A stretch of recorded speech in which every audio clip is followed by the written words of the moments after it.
Hello and welcome to Iron Port, the program that brings Ghana's port and maritime industry closer to you.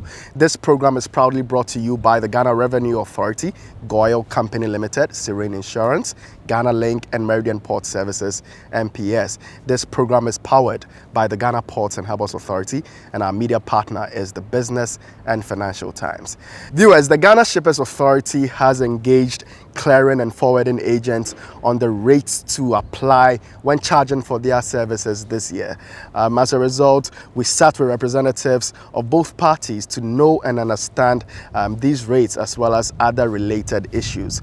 We spoke with the head of freight and logistics at the Ghana Shippers Authority, Fred Asiedu-Date, as well as the first vice president of the Ghana Institute of Freight Forwarders and the person of Paul Kobna-Mensah. Take a listen.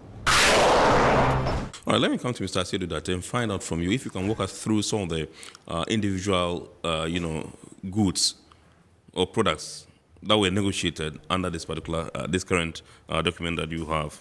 Yes. Okay. Items, so to speak. As I indicated, it's a very huge document, but yes. I'll just pick a few.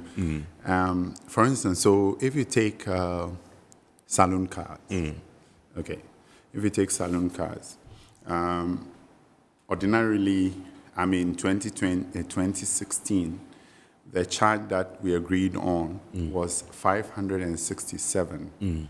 So a freight forwarder will take your documents, go through the process, clear your vehicle for you, and then you pay him 567. Okay. And that was the appropriate charge. But that also came with a miscellaneous charge. Right. But now, with the negotiations that we have done, if you were to bring in a saloon car, you will be paying 1,300 Ghana cedis. And we do think that this is a fair value. From 567? 567 to 1,300. Over a 6-year period. Over a 6-year period. That is fair deal. Then containerized cargo. So for a 20-footer container, previously, the charge was 907 Ghana cedis, 20 pesos. That has been moved to 2,000 Ghana cedis. And again, as I indicated, there's an all-encompassing charge. Right. Yeah.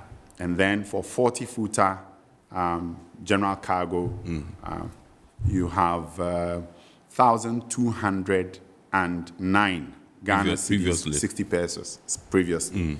Today, it is 2,800 Ghana cedis. When you say, before you continue, when you say all-encompassing, it means that the element of miscellaneous has been taken off? Has been taken care of, yes. Okay, Yes, all right, sure. and taken care of. Please, go ahead. Yes. And, there are other services. They have special services. Special services like warehousing and ex-warehousing, bond-to-bond, those kinds of things. Right. Yeah. For warehousing and ex-warehousing, the charge was 264 Ghana cedis, 60 pesos. But that has been increased to 800 Ghana cedis for warehousing and ex-warehousing. Okay. So these are the ones I would want to mention for purposes of our discussion. Right. The entire document is available. So the implementation of this particular new rates, does it start immediately? Is it in effect already? Yes, in principle, yes, it is, yes. Because as I indicated, at the tail end of the discussions, when things began to crystallize, we already began to hit our key stakeholders and get them aware of what is going on. Once we concluded and the document was eventually signed, we also have disseminated the tariff to our key stakeholders, and it's in wide circulation. So almost everybody who wants to know about it would have access to it, and already the feedback we are getting is that everything is okay. But of course, if there are any specific challenges, once it comes up, I think we'll deal with them on a case-by-case basis. Yes. And as I indicated, the consolidation portion is still work in progress. We do hope that by close of January, we'll be able to bring finality to it because of some of those elements that I mentioned previously that are preventing us from closing in on that one. Yes. And so the next negotiation date will be in 2024? We do hope that, yes, it would be in 2024 for implementation in 2025. Oh, all right, so I said I was going to come to you and find out whether you are satisfied with the rates that you've arrived at, and if you will, walk us through some of the rates. I also have a very, very funny question. Do you share these rates with your clients? Oh, okay, all right. Let me begin with that. Yes. We do share with our clients, because we always want to be transparent with the client, to build confidence. And then that is what, it even creates loyalty and honesty trust, between us. Yes, so we do share with our clients. Right. But using the 2016 tariff as a reference, in fact, we proposed a certain percentage increase, of course, and that was what we really fought for. Because 2016, as he said, dollar was 3.9, and now dollar 11% going. If you look at the margin, it's over 300%. And so why don't we then go for 250% increase? Because even the tariff as we have today... But the dollar has further come down now. Oh, no. It's we were looking 8. at the time of the negotiation. Okay. Yes, it was 11. Okay. Inflation was 40.4, as against 17.5 in 2016. And so even fuel prices. Okay, so putting all these together, then the best we could have gone was for 250%. And again, the rates, even as we have today, is going to last for 2 more years, of which economic, activities and the uncertainties are there being expected. And so then we needed more.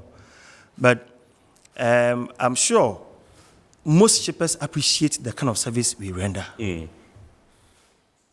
Getting goods out of the port, if you scale all the activities that get goods out of the port, freight forwarder offers about 70%, if not over, of these activities. Your microphone. Okay? Because we do pre-arrival, activities are there that we perform. When the cargo arrives, there are activities that we perform. And then post-arrival, when the cargo has arrived and even cleared, activities that we perform. Right. And so we really assessing the intensity of these services, then we need more percentage.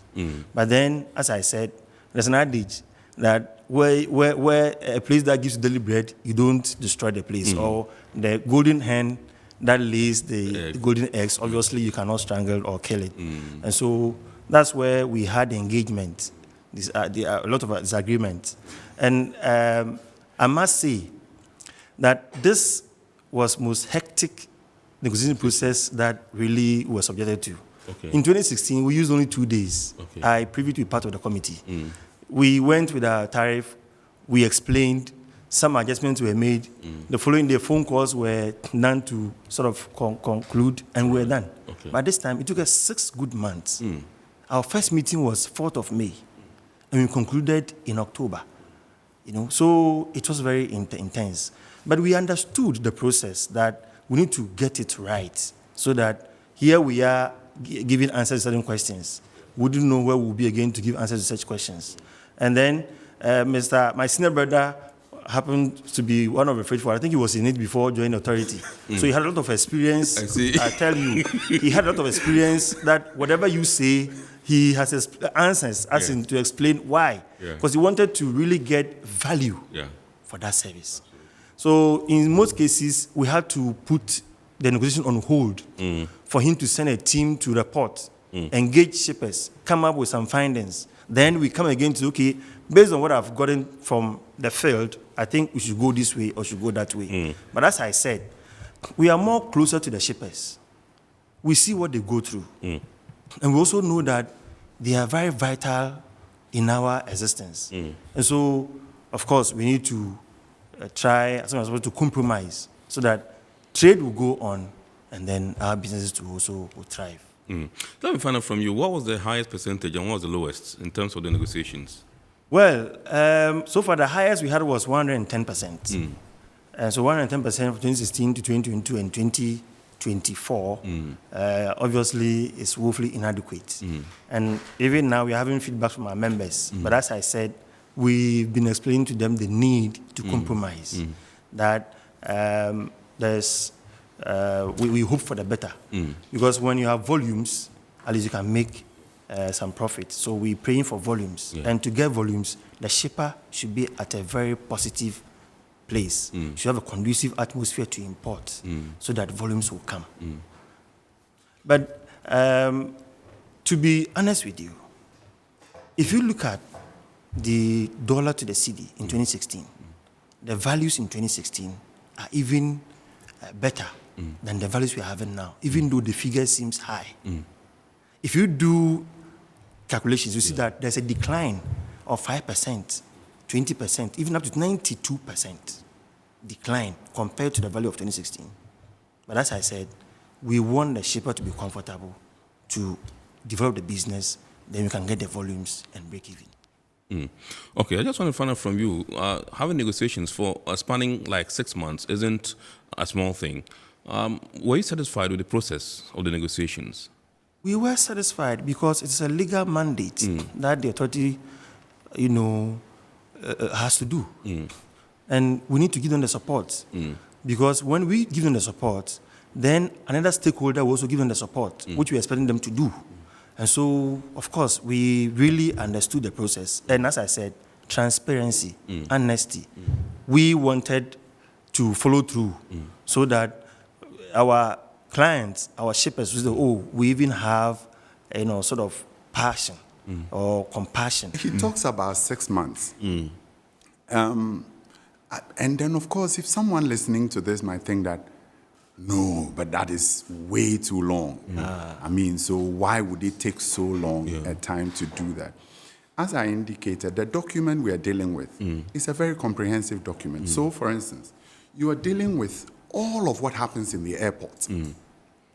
And you must understand that the airport processes are slightly different from what happens at the seaport.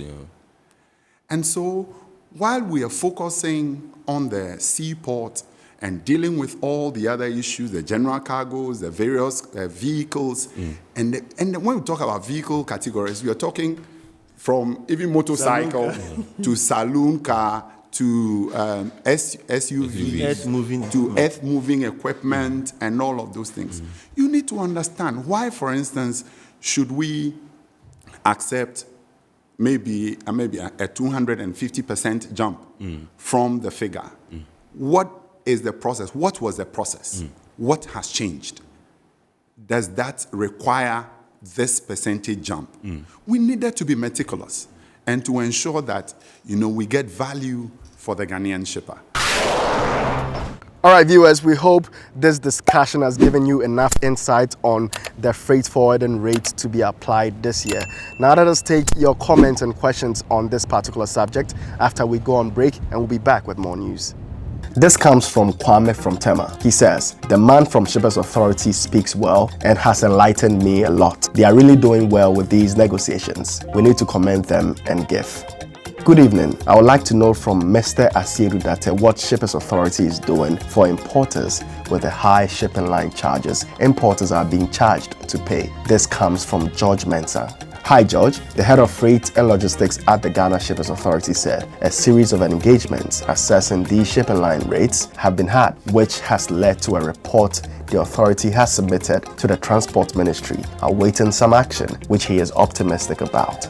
This comes from Sylvia from Kumasi. She says, this would help to stabilize prices of goods as the shipper can factor all these negotiated rates into their operational expenses. We want these achievements to be improved upon to create a better outlook.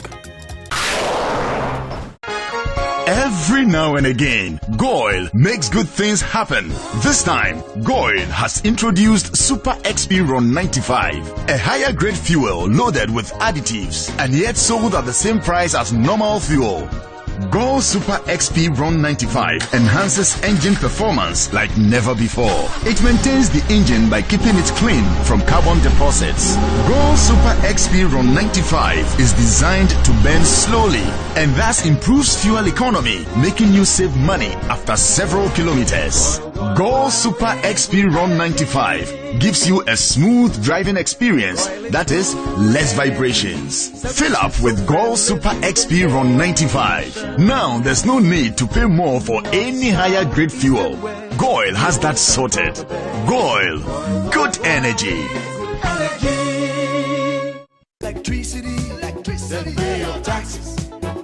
Our taxes, our future. Because you see, without our taxes, we wouldn't have good roads, good schools, better hospitals, street lights, and other very important social amenities. When we pay our taxes, we give our children free and quality education. Tell God, my money too small. Why should I pay my tax? Look, small. Salifo, it doesn't matter how small or big your business or income is. You still have to pay your taxes. The little taxes from each and every one of us, when put together, could give your community clean water or that deprived school with tables and chairs. Please pay your taxes. It is your responsibility. It is your civic duty. It is the law. Impressive factory. If only I had listened to you, I wouldn't have been in this mess. That devastating fire virtually wiped out the whole factory and my warehouse. Remember my misfortunes last year? Serene Insurance Asset All Risk Fire policy that I took were there to pay for my damaged stocks in the warehouse. And my machines that were affected by the floods have been replaced. My accident vehicle is back on the road thanks to Serene Insurance Motor Policy. Currently, my goods are on the IC covered with their marine cargo insurance policy. I was just telling Ajima about Serene Insurance. Oh, Ajima. Tell him more. As a road contractor, I make sure I do my contractors all risk insurance for the projects and then workers' compensation for all the workers on site. With Serene Insurance, they will make sure they will cover your unknown tomorrow today. Serene Insurance, a new face of insurance. Call us now.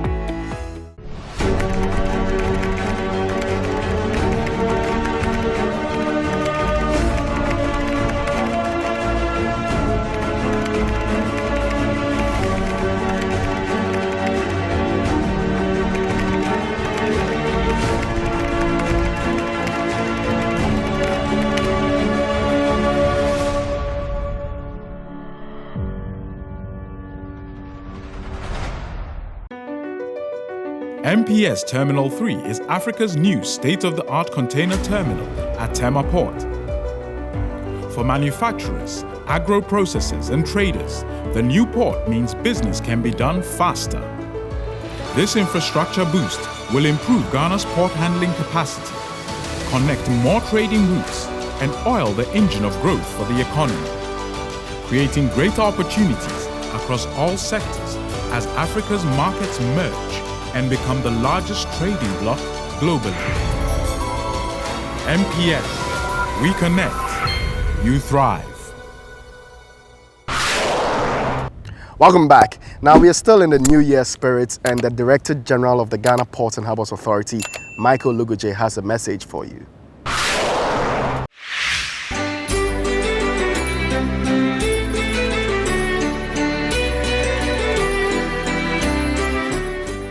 On this occasion of the beginning of the year 2023, it is my honor on behalf of the Ghana Ports and Harbours Authority, Board of Directors and Management and all staff to wish everyone within the port community, the staff of Ghana Ports and Harbours Authority, our board, our stakeholders, customs, shipping lines, shipping agents, freight forwarders, and our cherished importers and exporters, and all major public sector institutions that are supporting the Port Authority to deliver cargo services to our economy. I wish all of us a very, very, very prosperous 2023. We are looking forward to a year that will be better than 2022. We have all been unfortunate to witness 2022, where the global economy has been in crisis, and Ghana has also been affected. We noticed a decline in cargo traffic to our ports, but we've been able to survive the year. And we believe with all the efforts government is making to reposition our economy, 2023 is going to be a better one for the ports, a better one for importers and exporters, and a better one for our country. Happy New Year, and all the best for the coming year.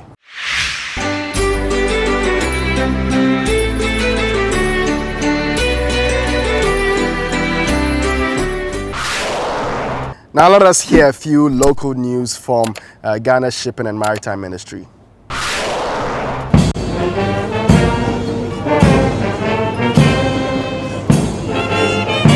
The Tema collection of the Customs Division of the Ghana Revenue Authority has formally sent off its sector commander, Aweya Julius Kantum, as he bows out into retirement. The impressive ceremony brought together members of the Customs fraternity, including outgone and present commissioners, deputy commissioners, and assistant commissioners, as well as representatives of key stakeholder institutions. According to Customs, the assistant commissioner who took charge of the Tema sector in February 2021 leaves with an outstanding record.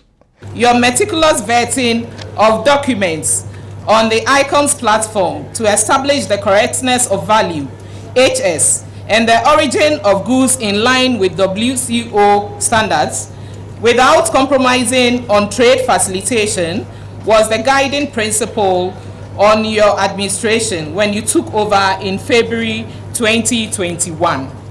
This skill and knowledge manifested in high tax performance, where the collection significantly reduced the tax variance of negative 16.39% recorded in the year 2020 to negative 3.95% for the year 2021. To climax this success, the collection recorded a variance of positive 7.83% for the year 2022. The Commissioner of Customs, Seidu Idrisu Idisa, said the achievement of AC Aweya Julius Kantum is testament to his impressive leadership and character throughout his 37-year career. Mr. Kantum has distinguished for his steadfast attitude and due diligence toward his job.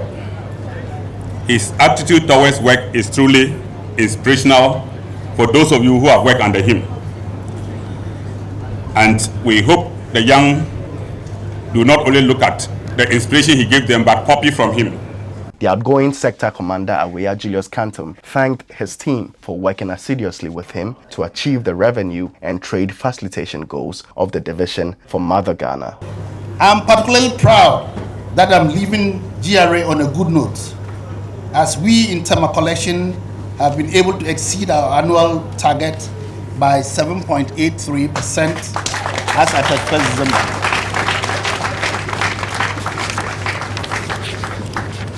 It is no secret that when Tema performs very well and exceeds its target, it takes care of the shortfalls of other collections. He urged the younger generation to draw inspiration from his near 4 decades of service to remain steadfast, diligent, and patriotic.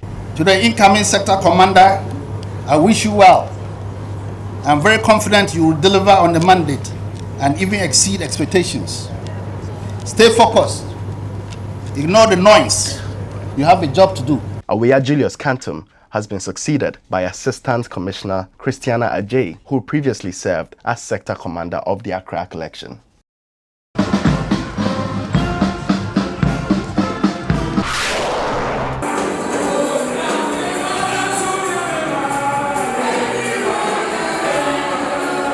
The management and staff at the port of Takoradi have held their annual Thanksgiving service to show gratitude to God for his faithfulness for the year 2022. The gathering also served as an opportunity for management to brief staff about key developments ongoing at the port and the Ghana Ports and Harbours Authority at large. The Director of Port, Ebenezer Afedzi, revealed that the authority has made provision to enhance skills of staff to man the new facilities at the port. In view of the expansion projects, management is planning to send a lot of our staff out there to, especially the marine staff, out there to learn new techniques. He added that the port recorded lower number of vessel calls mainly because many smaller vessels were replaced by bigger vessels during the year. The sole agent for bauxite last year is there, that is Marco. You know that way back last year they were loading only up to about 30,000 tons. Now they are bringing ships loading up to 70, 80 and so. So it means one ship this year is equivalent to 2 ships last year. So our vessel cost more than the normal has gone down. Doesn't mean we did not do well. The director of port urged all staff to continue the hard work exhibited in previous years towards the realization of the authority's goals. And all departments, staff majority, I can say about 90% of the staff work very, very well.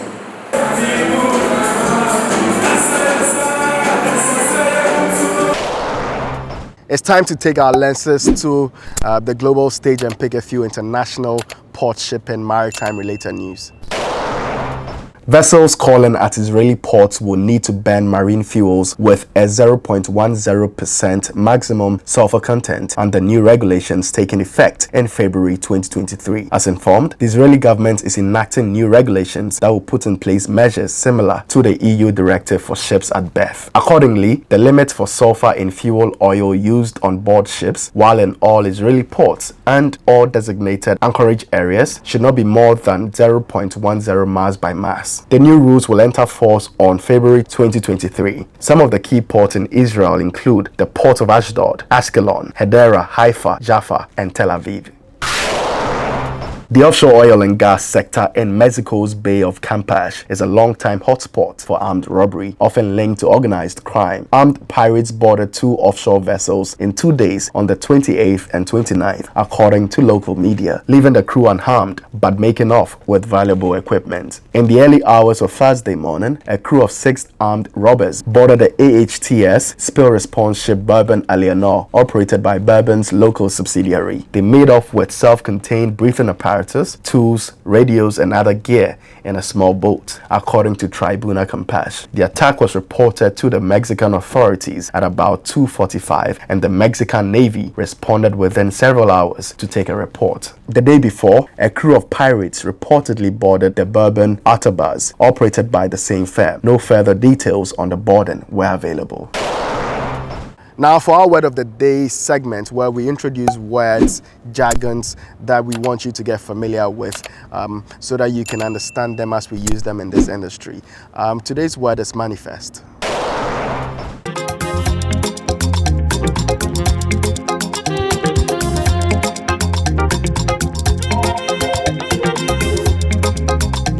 A manifest is a compilation of information about the goods carried on a means of transport, either ship, airplane, truck, rail wagon, and barge, together with the information about the means of transport such as its identification, characteristics, and routes.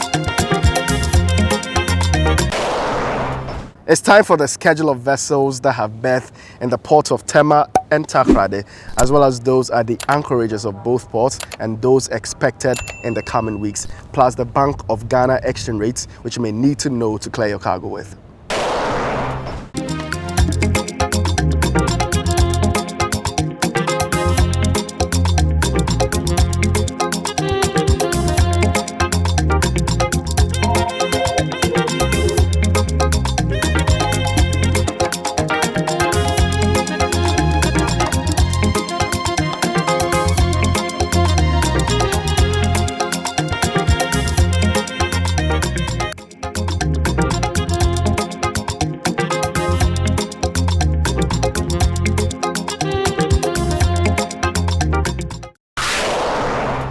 All right, this brings us to the close of today's edition of Eye on Port. We hope you've been informed and educated. Remember, all Eye on Port content can be viewed on our YouTube channel, Eye on Port. Please subscribe, like, and give us feedback. Thank you for watching.